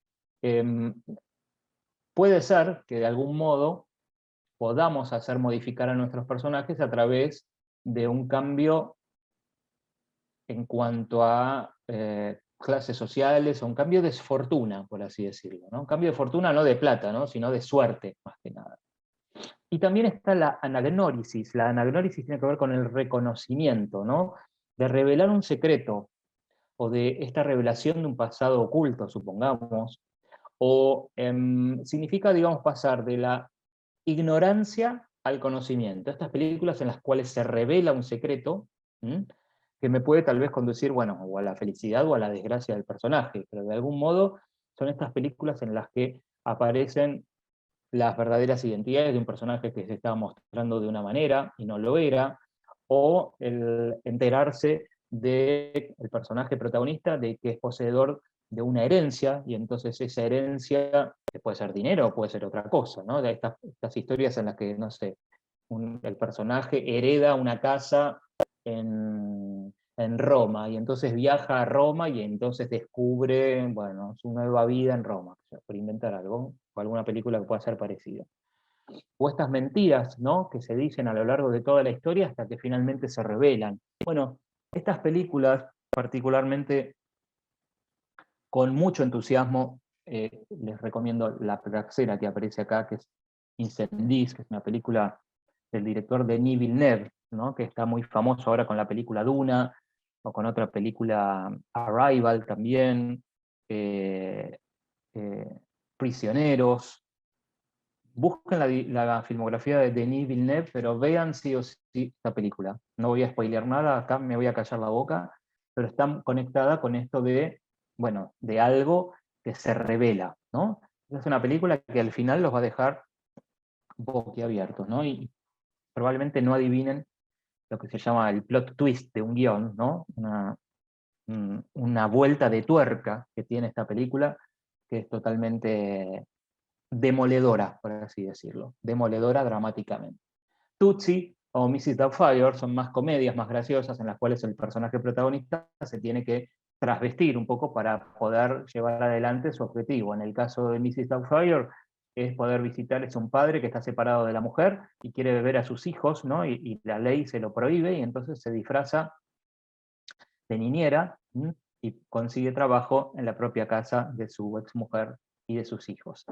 Tutsi es un actor desempleado que no consigue papeles, no consigue roles, y entonces descubre que transvistiéndose le va mucho mejor como actriz que como actor. Así que bueno, algunas películas en las cuales las revelaciones de secretos, de algún modo, pasamos de la ignorancia al conocimiento. Un poco también para traer conceptos que son milenarios y cómo nos pueden servir a nosotros. Y Hitchcock, tanto que lo estamos nombrando con Psicosis y con Los pájaros, él había inventado un término que no sé si lo conocían, que se llamaba MacGuffin.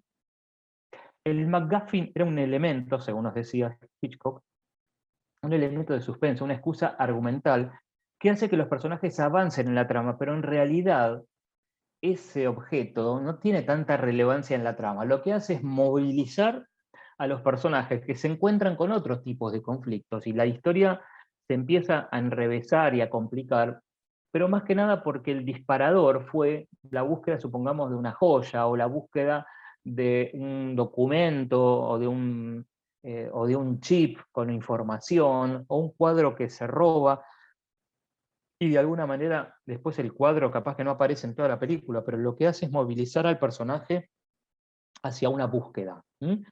Entonces, es un elemento por el que el personaje es buscado, o que él mismo busca, y por el que corre peligro modificando entonces su existencia. ¿Mm? Así que podemos también utilizar este concepto a nuestro favor, este MacGuffin, que sea una excusa argumental, una especie de catalizador o de disparador, ¿no? Para que el personaje se empiece a mover, ¿no? Y entonces modificar su vida a través de esta búsqueda definitiva. Otro concepto interesante que les traigo relacionado con el perfil de personajes es el análisis transaccional que propuso Eric Verne, también en el siglo XX, proponiendo 3 esquemas de la personalidad que puede tener un ser humano: el padre, el adulto o el niño, ¿no? El esquema de personalidad padre, el de la personalidad de adulto o el de la personalidad niño. En el primer caso, el padre, esto no quiere decir que tenga que ser el padre en una película, ¿no? La característica de padre la puede tener cualquier personaje dentro de una película. Un personaje que juzga, que critica, que ordena, que pone límites, que es autoritario, pero que también guía, ¿no? Es un personaje fuerte que protege, ¿no? Protege como un oso, digamos, a sus criaturas, con mano de hierro, ¿no? Es un ser sobreprotector que de alguna manera transmite lo que se debe hacer, ¿no? Es como el deber, parecido a lo que veíamos hace un ratito con el deber, el poder y el desear. Este personaje va a tener estas características. El adulto va a ser más el que tenga pensamiento lógico, más racional, más confrontador de la realidad, menos visceral que el padre, tal vez, toma decisiones más coherentes, más pensadas, más reflexionadas, se defiende un poco del autoritarismo del personaje que tenga las características de padre, me aporta equilibrio, a veces es moderador, transmite lo que conviene hacer. El niño va a ser el que tenga más pensamiento mágico, más intuitivo, más caprichoso, más inestable, más vital, más simpático, más inconstante también, el más expresivo, el más cándido, ¿no? El más inocente, el que tenga más baja autoestima. Es el que transmite lo que le gusta o lo que no le gusta, más que nada. Y podemos jugar entonces con estas características psicológicas de un personaje, incluso conferírselas a personajes contrarios. Hay una película, no sé si la vieron, con Susan Sarandon y Natalie Portman. No recuerdo el título ahora, ¿no? Pero hacen de una madre y una hija, ¿no? Una madre que se muda con su hija, se van de casa en casa, ¿no? No tienen una casa fija. Y vemos cómo las personalidades de estos personajes están como intercambiadas, ¿no? La madre es la más free spirit, de alguna manera, ¿no? Es la más divertida, caprichosa, con decisiones equivocadas, y su hija es la que le va bien en la escuela, la que es seria, la que pone orden en la casa, la que levanta a la madre que se acostó tarde porque salió a bailar y deja todo desordenado. La chica se queda estudiando en la casa y ella se va a una cita con un tipo por primera vez y se acuesta con el tipo y llega a la madrugada. Entonces, aquí están intercambiados los roles. Pasa también en películas de comedia, capaz que vieron estas tipo Freaky Friday, ¿no? Donde intercambiamos las características lógicas que puede tener un personaje y le conferimos otra psiquis o otra psicología.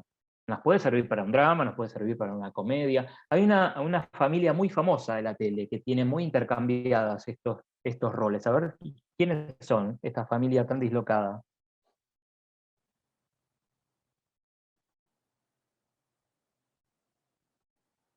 De una serie que lleva décadas. Kardashian, bueno, no la vi, pero esos son personas reales, no sé en el reality qué mostrarán. Es una familia animada, para darles un datito.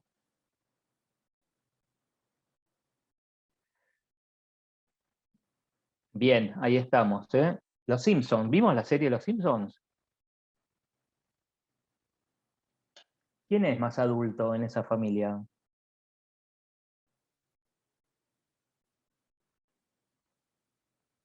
Lisa, ¿no? Es casi la más adulta dentro de esa familia. Homero Simpson, ¿qué sería en esta familia?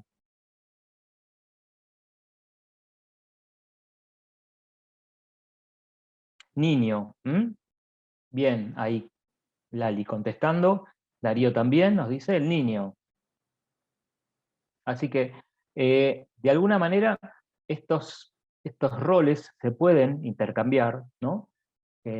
A favor, ¿no? de hacer, qué sé yo, más rica la historia, en todo caso. El tema de los diálogos no vamos a abundar mucho, pero sí es importante que los tengan en cuenta. O sea, los diálogos no se crean en el perfil de personaje, sino que se crean dentro del guión. Pero es importante empezar a pensar cómo van a hablar nuestros personajes, y podemos pensarlo desde el punto de vista denotativo y desde el punto de vista connotativo. Pero esto ya es una instancia más para el guión. Sin embargo, se los nombro aunque sea porque están muy relacionados diálogos con personajes, ¿no? Porque los personajes van a actuar, pero también van a hablar.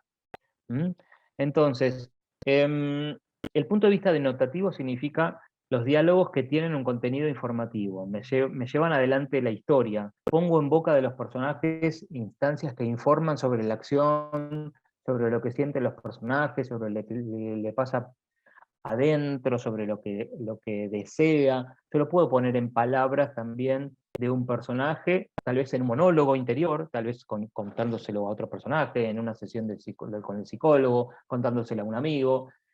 Puedo hacer avanzar la historia. Ahí vieron que hay películas que son como muy complejas en sus tramas.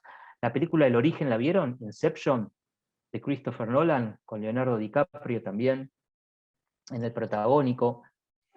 Bueno, ahí tenían toda una trama compleja, ¿no? De cómo era meterse en un sueño, dentro de un sueño, ¿no? Para generar, digamos, la modificación de un personaje en sus acciones. Ahí, esa película, hay muchos que la criticaron porque tenía muchos diálogos, por ejemplo, ¿no? Muchos diálogos explicativos. Si ustedes ven la primera parte de la película, aquí, bueno, la están generando, fantástica, muy buena, bueno, sí.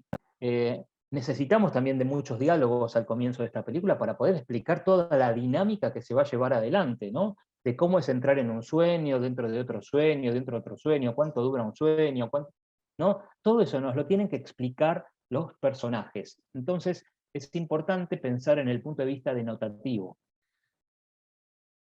El punto de vista connotativo, sí, si están mal hechos los diálogos, no van a ser antinaturales. Esa es una de las fallas de los diálogos también. Entonces, hay que ver cómo los incorporamos. Esto es una falla complicada. Yo que trabajo con mis alumnos con sus guiones de cortometraje, es la lucha que tengo eterna, por así decirlo, porque hacen diálogos muy largos, muy explicativos. Por supuesto, bueno, yo estoy en materias que son iniciales, ¿no?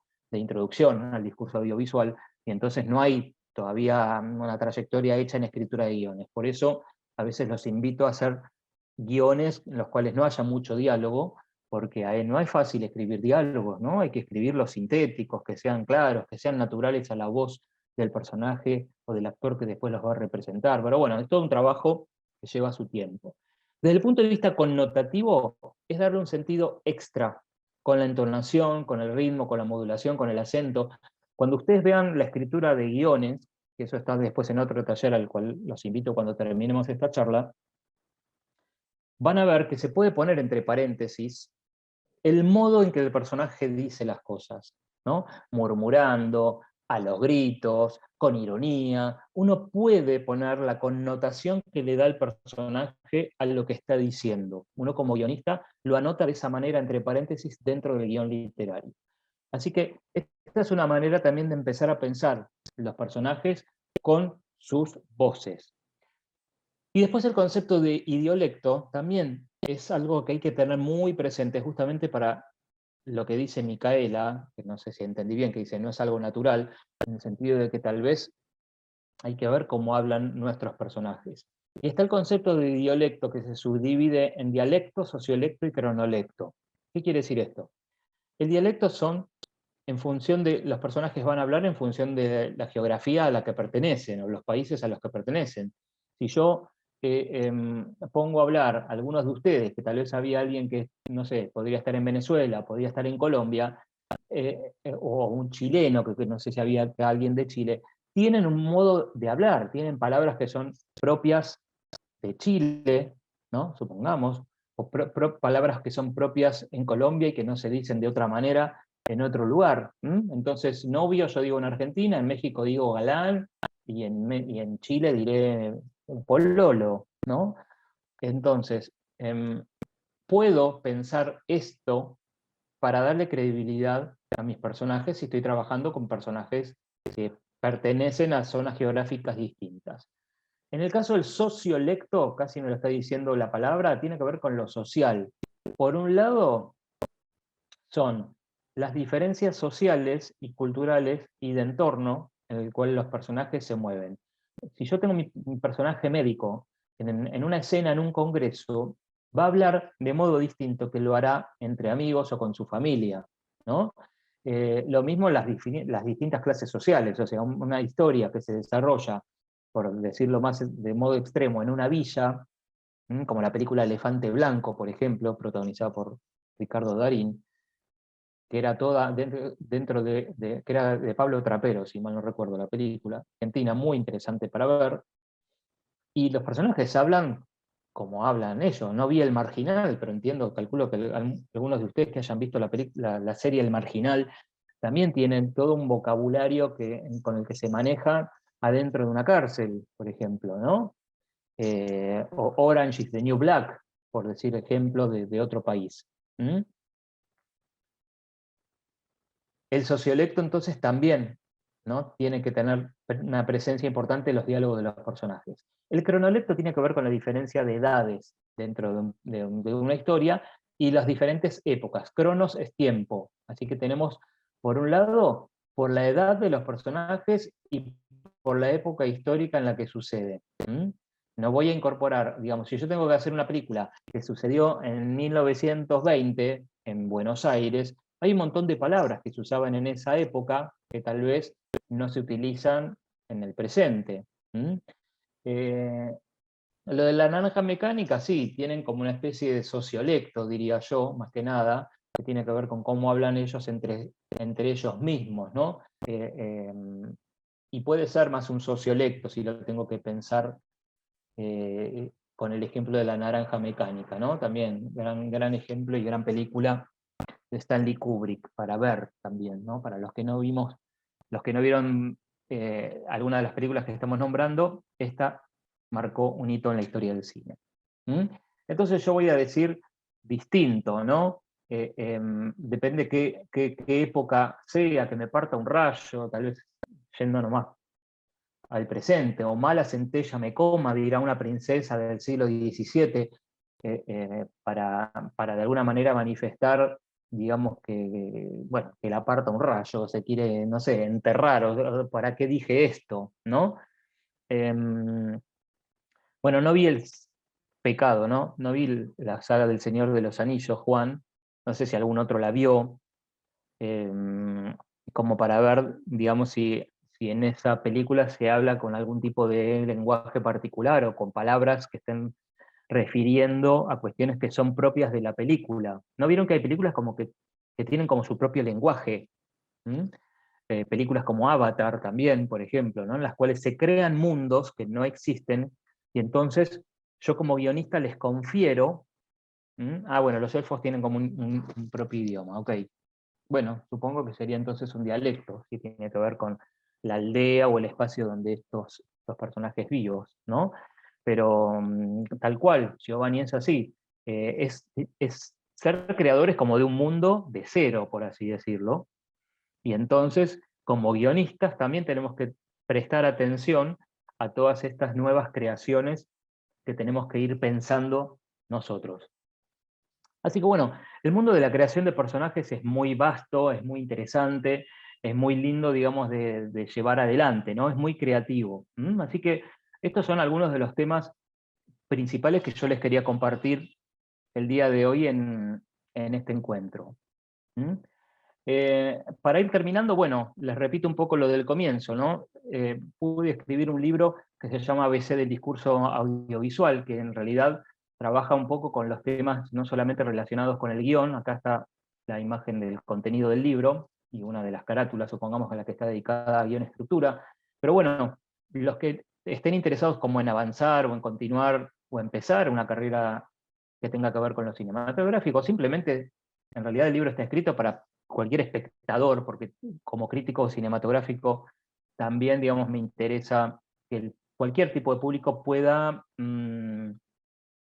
adquirir conocimientos que después les permita ver una película, ver una serie y empezar a verla distinto, ¿no? Con ojos más profesionales, si se quieren.